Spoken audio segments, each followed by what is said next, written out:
अगर आपसे अनजाने में पाप हो जाए, अनजाने में तो सबसे पाप हो जाएगा, कभी चलते चलते छोटे छोटे जीव, चींटियां, कीड़ा हमारे पैरों से दब गए, मर गया तो हो गया पाप। अभी इसमें तो हमारा कोई गलती नहीं, क्योंकि हमने जानबूझ करके किया नहीं। तो सुखदेव जी बोले, राजन अगर अनजाने में किए गए पाप से छुटकारा चाहते हो तो रोज अपने घर में ये 5 काम करो।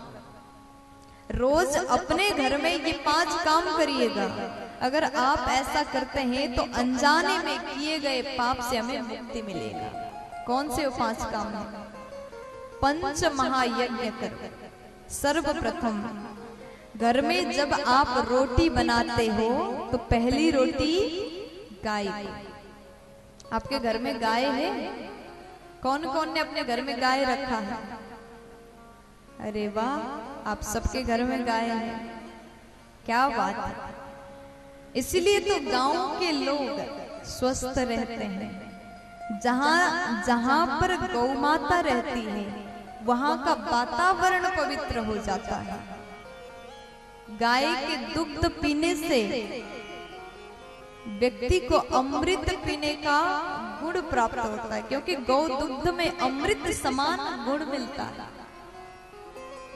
इसलिए गांव के लोग बड़े स्वस्थ रहते, फिट रहते हैं। शहरों में देखो केवल बीमारी के अलावा कुछ नहीं है। प्यार से बोलो।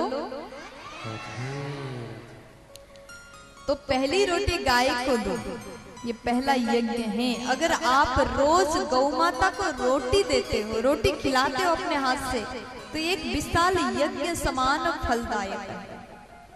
दूसरे नंबर में आप रोज अपने घर में अग्नि में हवन करो। ये भी बहुत बड़ा यज्ञ है, अपने घर में ही कर सकते हैं। तीसरा यज्ञ है, आपके घर के आंगन में चींटियां हैं तो थोड़ा सा शक्कर डाल दो, आटा डाल दो, जो भी चींटी खाती है वो चीज डाल दो, वो भी एक यज्ञ समान है। पक्षियों को दाने डाल दो, चावल, गेहूं, जो कुछ भी पक्षी खाते वो डाल दो, वो भी यज्ञ समान है।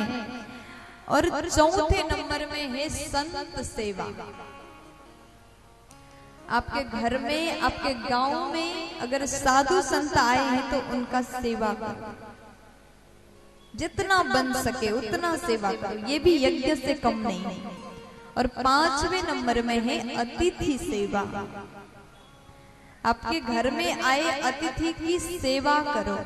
अगर आपके घर में कोई भी रिश्तेदार आते, अतिथि आते हैं, भले आप उनको पसंद ना करो, लेकिन सेवा में कोई कमी नहीं होना चाहिए।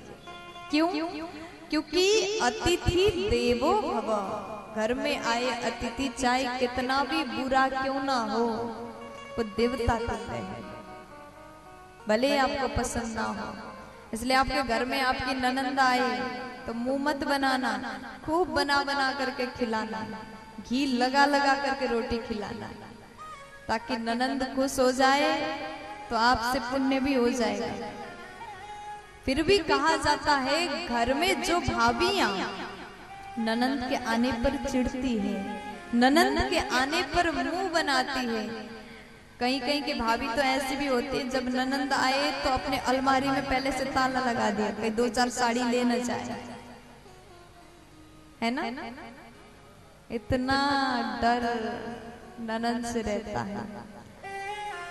लेकिन शास्त्र कहता है जिस घर में ननंद का चरण पड़े, जिस घर में भांजा भांजी, जब ननंद आएंगे तो भांजा और भांजी भी साथ में आएंगे, जिस घर में भांजा भांजी के चरण पड़े उस घर के लोग धन्य हो जाते हैं। ऐसे अतिथि सबके भाग्य में नहीं होते। इसलिए आपके घर में ननंद आए, भांजा भांजी आए तो खूब सेवा करो, खूब सेवा करो। ये चरण बड़े शुभ माने जाते हैं, ननंद के चरण, भांजा भांजी के चरण। और उसके बाद दामाद की बात कहा गया।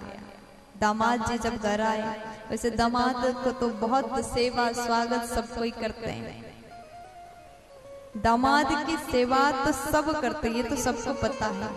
लेकिन इंसल्ट तो अपमान तो ननंद का ही होता है ना।